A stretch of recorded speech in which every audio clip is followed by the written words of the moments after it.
Inkjet Printing Masterclass, Lesson 4, Colour Management and Process Control, Part 2. Now let's pick up where we left off in Part 1. We were talking about monitors. Now many monitors which are provided as part of a computer package, particularly PCs, are simply not up to the job of rendering accurate professional photographic colour and density. But if you can, budget for a high quality monitor such as an ISO or similar. Buy a good quality on-screen monitor calibrator and follow its instructions to the letter. This gets you in the ballpark of monitor accuracy. Finish the job by fine-tuning your colours manually until your image on screen agrees as closely as possible to your correct custom profiled master print. An on-screen monitor calibrator is unable to give you this final adjustment, as it is important that your monitor agrees to your custom profiled print according to your own perception of colour and density. Pay particular attention to your neutrals and pale flesh tones.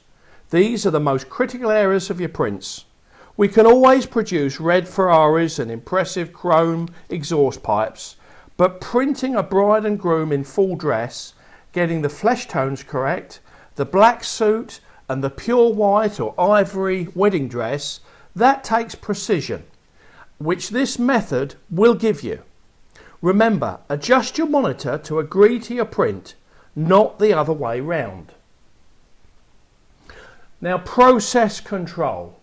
This is a huge subject which is very, very close to our hearts, because we want to enable our customers not just to produce good work, but to make profits from their work. And the way to make profits, in my opinion, is to have a good, reliable, consistent production. If our print workflow, software, operating systems, equipment and materials were all absolutely constant over time, you could obtain a custom printer profile for each of your popular papers and use these confidently until the printer needs replacing, and that would be the end of the story. Unfortunately, life is not like this. In our modern world, our online connected computers are subject to external forces out of our control. Viruses, online updates, subtle changes to operating systems, image editing software and printer drivers all conspire to create an environment which makes absolute 100% colour and black and white print consistency a constant battle. Our best weapon against this is the oldest trick in the book: use your eyes. If you notice changes to your print quality, check your nozzle check your master print, and if you see bad things and you can't fix it yourself easily, contact your supplier immediately. But rather than leave it until you notice bad printing for yourself, or even worse, if your clients pick you up on bad colour or density, it makes sense to put in place a strict routine which regularly monitors your output quality. But also, we have the chance to build into this same routine some really valuable housekeeping steps also. Now let's give you an easy to remember list. Oh, incidentally, before we go on to there, let's look at what we see on screen. We've actually got a nice, let's say this print is number 1 print and this is number 50. You can see that number 1 and number 50 are identical. You'll have to take my word for this. Obviously, this is a fairly basic video presentation. Now this group of production prints, we've got the number 1 print, which is bang on for colour. But if you can see, we're gradually losing a particular colour tone, and the colour tone we're losing here is magenta. So number 1 has a perfect nozzle check. Number 50 actually has gone a little bit green because we're losing magenta. What we then do is immediately we see this problem, we compare number 1 to number 50, we go to our nozzle check first of all, and we realise that we're losing a little bit of magenta. We go through all the basics and we find that we've actually run out of magenta. we change the magenta cartridge, get back to our perfect nozzle check, and then off we go. We review our production, and the moment we see that our magenta has been lost, from that print onwards, we dispose of the production prints, then we carry on our print run. So we've actually monitored our production and we've actually seen what's going on. But there are ways and means of actually making sure that we don't get caught out like this in the middle of production. So let's look at our next list. Now we want regular maintenance to ensure consistent print output. Now in that example that I just mentioned, the problem there was we simply ran out of ink. Now we need to be aware that our colour and our black and white printing relies on an amount of ink being served to the printer. So I would add to this list the most important thing, that before a print run we always ensure we have enough ink in either our cartridges or our reservoirs to make sure that we have plenty of ink to cover us for the entire print run. Now that's absolute basic number one advice, which actually I don't show here, but I thought it was a good idea to mention it at the end of that last example. So regular maintenance. If PC, you run a scan disk every month. Number two, if you're on a PC, you run a disk defragment every month. If on a Mac, the operating system will look after itself in terms of normal disk optimization and defragmentation. Number four, purge your Adobe Photoshop edit memory every month. And the way to do that is you go Edit, Purge All, and you hit Purge All. That gets rid of the accumulated memories that you will build up in Photoshop. Number five, keep your history memory down to, let's say, 10 levels. The way to do this is you go to Photoshop Preferences, to Performance, and then you click on the history slider to reduce it down to, I'm suggesting, about 100 levels. The history slider can go right up to very many levels, and it turns Photoshop into a very memory hungry bit of software. So we like to bring it down to a sensible level unless you're working on a very, very critical image which may need lots and lots of histories. Number six, check you are fitted with the maximum RAM that is possible for your computer. RAM is quite reasonably priced nowadays, so there's no real reason to not to have the maximum memory that your computer can take. Number seven, back up your images to your external hard drive or DVDs on a monthly basis. And now, this is a controversial one, delete your images from your main hard drive to keep a nice, almost empty, very fast and very clean memory. Now I can imagine you're all shaking your heads at this one. I would only do this if you're absolutely certain that all of your jobs and all of your images have been safely stored externally to a hard drive. The hard drives nowadays are not that expensive.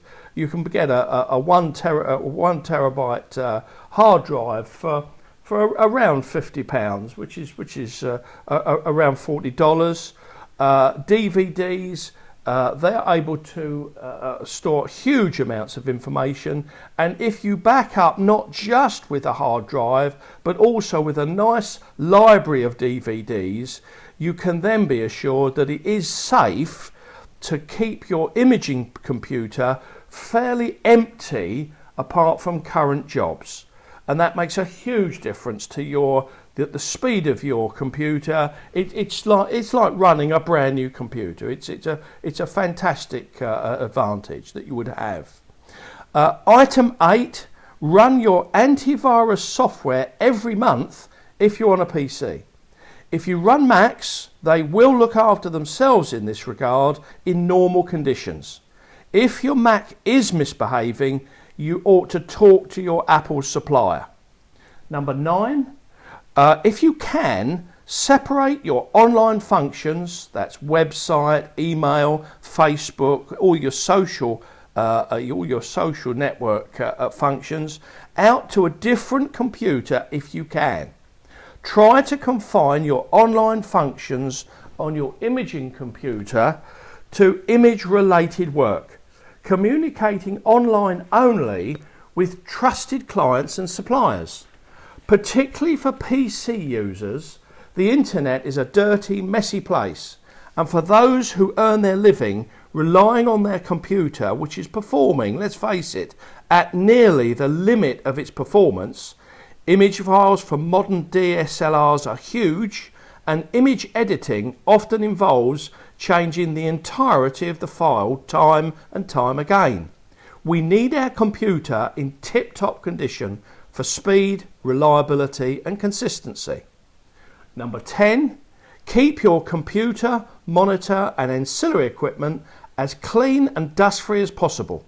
Cover over with a dust cover at night. And last of all, keep your power and data cables tidy. Keep your working areas tidy at all times. Now, this seems a bit of an afterthought, this last one, but in actual fact, it is one of the most important items of the whole list.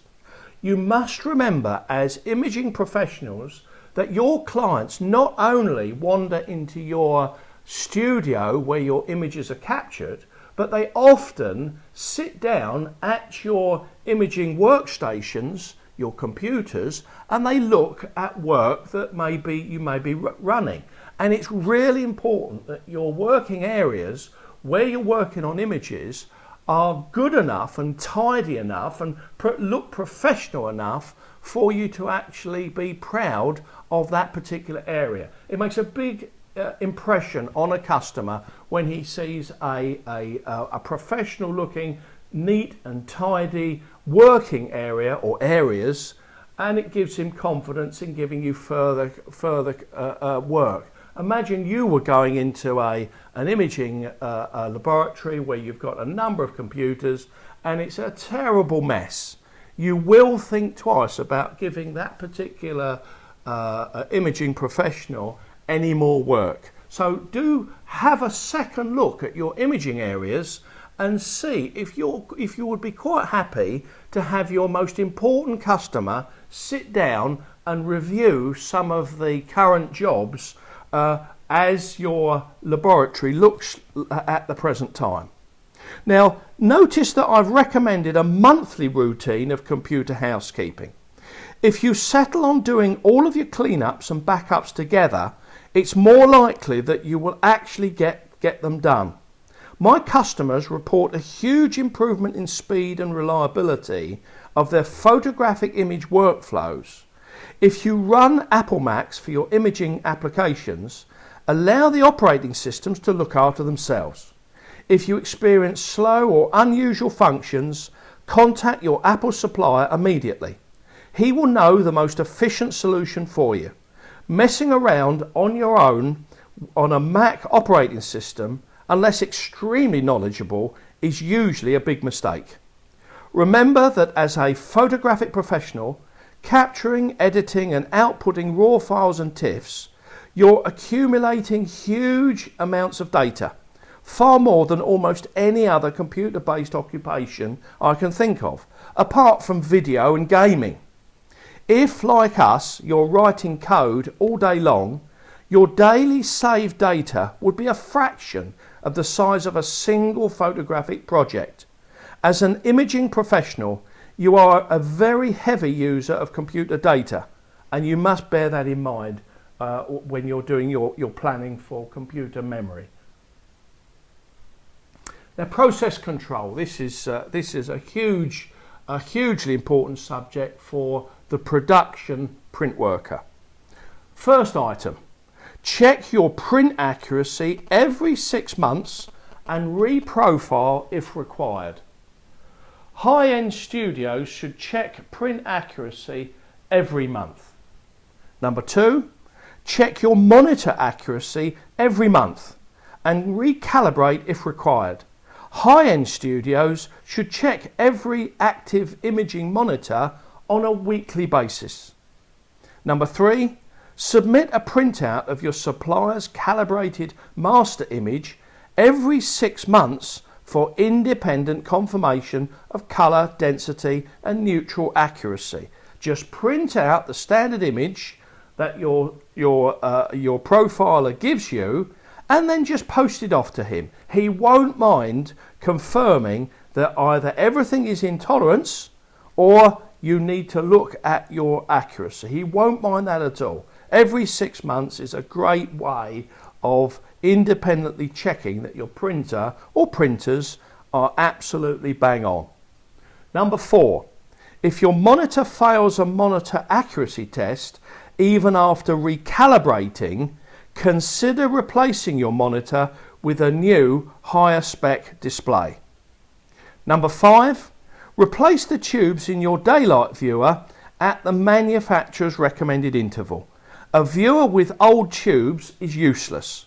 So that's quite an important thing. If you see your viewer and it starts to look as if you're getting a bit of a yellow light or a bit of a blue light, that's a normal indication that your tubes are starting to be blown. So that's the time to contact your daylight viewer manufacturer and get the correct specification of new daylight tubes. Number 6, notify your profiler of any changes to your software or equipment. He will probably advise you to carry out a print accuracy check, and just to be absolutely certain, for instance, if you change your operating system, often you will be obliged to change your printer driver.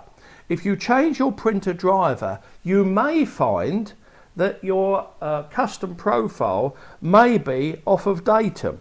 Now the only real reliable way to check this is to carry out a print accuracy check, and if you have any doubt, send that print in the post to your profiler. He won't mind checking your accuracy. Number 7, perform an inkjet printer nozzle check every week without fail on every printer that you have. Date and keep your most recent nozzle checks as a record in case of a progressive failure of an individual inkjet nozzle. Don't keep old inkjet printers in service on your desk just in case. It's better for you to have 1 or 2 busy printers which are always used every week than 3 or 4 which are used rarely. Printers which are left unused for weeks on end are usually unreliable. A busy printer is more likely to be reliable and consistent. Number 8, every 6 months, run a print run consistency check. What you do is you print a nozzle check, then print, let's say, 12 full-page multicoloured high-res images.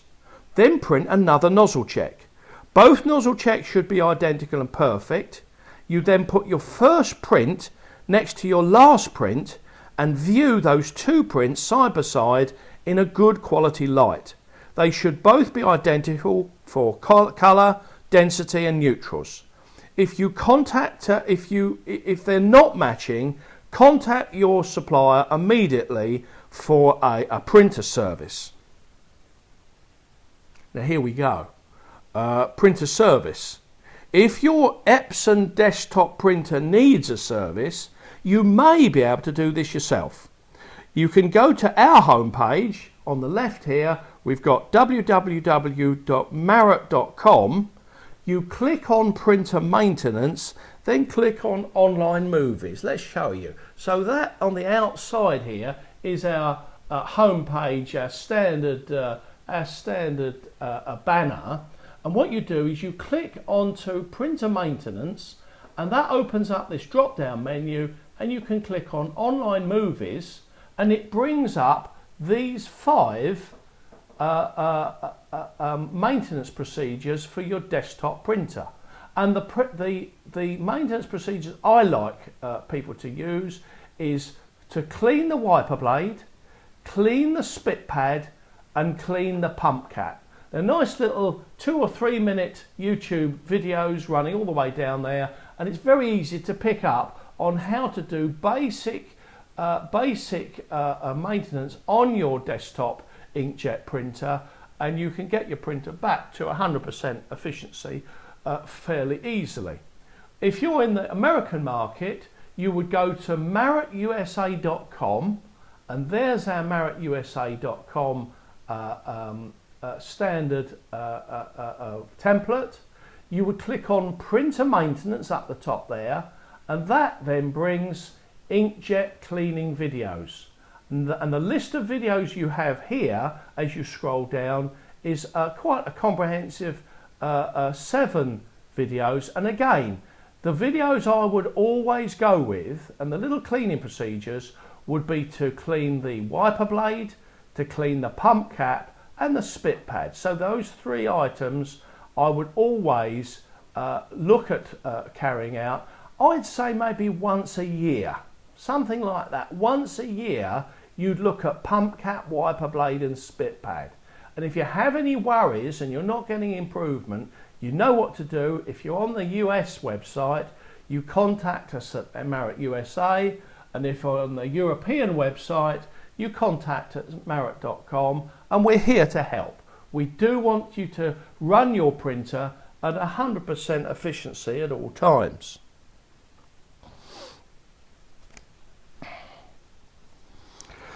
Now we have a number of cleaning and maintenance videos which show you how to bring your print head characteristic back to correct consistency. If you have Canon or another brand of inkjet printer, do a YouTube search for your particular model of printer. You will usually find plenty of helpful video maintenance routines for you to follow. Now, wide format maintenance, I would recommend that you always contact your printer supplier. You don't really want to mess around too much with a wide format printer. Now, what happens when things go wrong? I couldn't resist using this little stock image again. If you've got a good stock image that expresses strong emotions, those images sell and sell and sell, and here we are. We love this particular image. For those of you like me who have worked in wet darkrooms, you will know from experience how your colour and black and white printing was occasionally interrupted by gremlins. Maybe the temperature in a processing tank dropped below the correct level. Maybe a solution lost its strength. Maybe a film neg got slightly fogged. In those days, we were usually always on the lookout for problems, and when faced with a print issue, we just dealt with it and moved on. Nowadays, modern photographic inkjet printing is treated as an almost automatic push a button and print operation. But we must be aware that if we expect to produce the highest quality, consistent colour and monochrome, occasionally things will go wrong. When this happens, not if, don't get panicky or frustrated. If you can solve the problem for yourself quickly, fine. If the problem does not go away, follow my guide. Try the basics. Try the basics. Look at your nozzle check, print your master control image, do all the basic fault finding first of all. If a solution does not present itself within, let's say, 20 minutes, I personally would definitely report the fault straight away to your supplier. Now, he will have the advantage of the experience of hundreds, possibly thousands of printer issues just like yours, and he will be able to advise you the quickest solution. Remember, you're in business, you're there for profit, you cannot accept too much downtime. You've got to be back in production as quickly as possible. Number 3, deal immediately with your clients. Once you've contacted your supplier, you should have a clear idea of how long you're going to be out of action. Contact these customers who will be affected by the delayed jobs. Explain the problem and commit to a very conservative estimate as to when you're going to be back in production. This immediately takes the pressure off the situation and allows you to handle the printing downtime correctly. It allows your most urgent customers to handle the delay in their own way.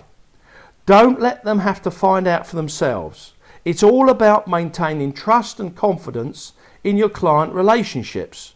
Correctly handled, it can even strengthen your customers' confidence. How many of your competitors would bother to keep clients in the loop during an equipment breakdown? If the printer problem is serious enough to require sending your printer away for repair, get a firm estimate for the cost before giving the go-ahead. You may find that buying a new printer is the quicker, more cost-effective solution. Most new inkjet printers arrive with a full set of OEM brand inks, often representing around half of the entire cost of the printer. Factor this into your decision. Your ink supplier will often take back your in-date, unopened inks for credit against future materials for the new printer, making your decision even easier. Item 5. If your faulty printer is over 5 years old, it may be wise to make the decision to renew your printer anyway. Consider the delays to your production, and in 5 years of print jobs, your printer has more than paid for itself anyway. Item 6. If you have a faulty wide format printer, suggest to your printer supplier that he might like to offer you a part exchange deal on a new replacement as a quick solution to your problem. Again, your ink supplier may take back your in-date, unopened inks for credit against future materials for your new printer. More than anything else, when you experience a production problem, don't keep it to yourself. Talk it over with your ink supplier, your printer supplier, who will have the in-depth knowledge to advise you of the quickest economic solution. It's their job after all. Now we want feedback at this stage. As in all the lessons in this course, the subject of colour management and process control is constantly changing and is subject to more and fuller knowledge as experience increases. Please let me know of any error, omissions and suggestions for inclusion in the inevitable updates to this course which will follow. The world of colour management has changed dramatically over the past 10 years. From a situation where there was a significant sector of the industry creating custom printer profiles for a price, to the present day where the majority of custom profiles created are either in-house, carried out on equipment that you've bought yourself, or created by companies such as our own, Marriott or Marriott USA, who in return for using either our inks or papers will create a high-end professional custom printer profile for free and monitor your colour accuracy every 6 months for free. In return for a free custom profile, these companies hope you will remain loyal to them and regularly buy your inks and papers from them in the future, so long as they remain competitive, of course. Many companies cater to the amateur market and usually provide a simple basic profiling service with no frills or ongoing process control checks. Marriott and Marriott USA are primarily professional photographic suppliers and only use high-end profiling techniques and test targets, creating profiles using the full extent of our analysis software. Uniquely, we get you to check the accuracy of your custom profile on day one and encourage you to regularly recheck at 6 monthly intervals or sooner in the case of a busy studio or lab. For a free service, this is probably the highest level colour management available at the present worldwide. We support high-end colour management to thousands of professional photographers worldwide, Recently, I remotely printed test targets from the comfort of our laboratory in England, controlling a wide format printer situated in the tallest building in the world, in Dubai. Online technology has allowed us to closely monitor your colour and monochrome accuracy wherever you are in the world, all for the price of a single box of inkjet paper.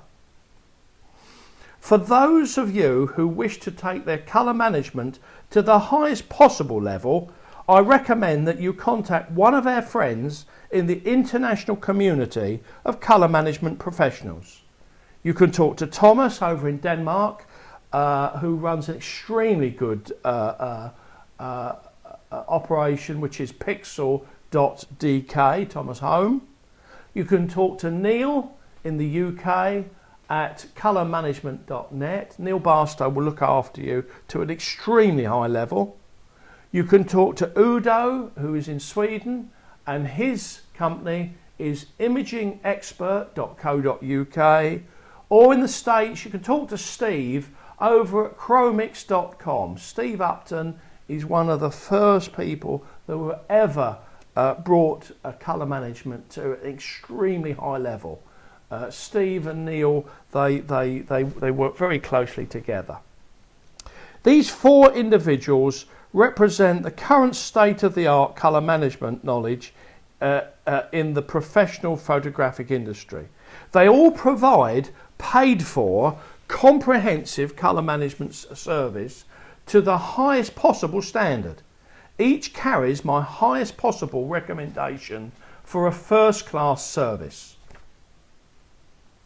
Now, in our next lesson in this series is Colour Printing Masterclass. This will be lesson 5 in the series. Now, because this course is directed to professionals and keen enthusiasts, this lesson splits up between the two diverse prime motives of each sector. The professional sells his prints, so the main motivation is profit. We must ensure that our techniques result in maximum return for this print worker. For the keen enthusiast or camera club member, the motivation here must ultimately be enjoyment, the satisfaction that comes with achieving the best possible print results that your skills and equipment allow, which may be rewarded even further when we submit our work to competition. Professional photographic printing techniques can effectively be used to achieve this, but in the next lesson I will be making this distinction. Generally, the busy professional spends a lot less time in Photoshop or Lightroom and relies more on super efficient workflows, rigid time-saving shortcuts with the best possible equipment and materials in an environment which is conducive to customer confidence. Your production and display areas must enhance your marketing and sales, an aspect which is irrelevant to an enthusiast who simply wants to produce fabulous work with limited resources for his own pleasure. So if you're a pro or an amateur, I will be giving you a masterclass in colour printing using current best practice relevant to either a high-end professional or a keen photographic enthusiast or camera club member.